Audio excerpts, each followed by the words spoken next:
It's midsummer, we're all a bit restless, and only a half hour from the beach. We decide to pack into the car at 9 a.m. and head for Santa Cruz. Our first stop is Natural Bridges State Park, a delightfully uncrowded beach with a towering stone arch and plenty of places to go climbing. The whole town, as well as the beach, was laden with a thick fog mingled with the smell of something like burning cedar, but it was still plenty warm to take off our shoes and run around in the ocean.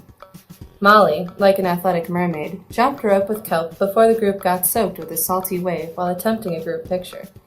Feet coated in sand, we made our way from the waterfront back to the car. Next up was the Surf Museum. It's a tiny old brick building that was once used as a lighthouse, but today it's packed with old photos, boards, and bits of nostalgia from the early days of surfing. Just outside the museum is a local surfing spot where you can watch surfers catch a wave or two by the cliffside.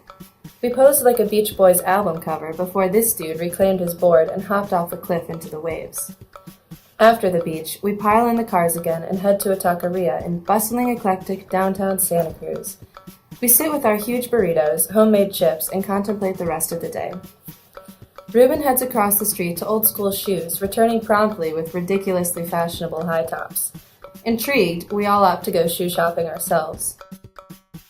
We decide it's time for the Boardwalk, the city's hotspot for tourists.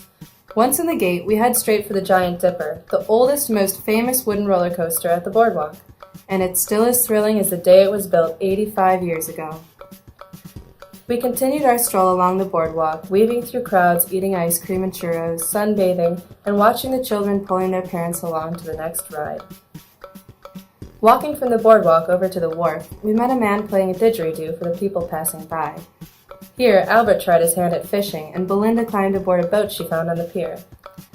After lingering on the pier, we decided to head back to Santa Clara, but not before stopping at Marianne's ice cream shop for a scoop of ice cream as our last taste of easygoing, carefree Santa Cruz.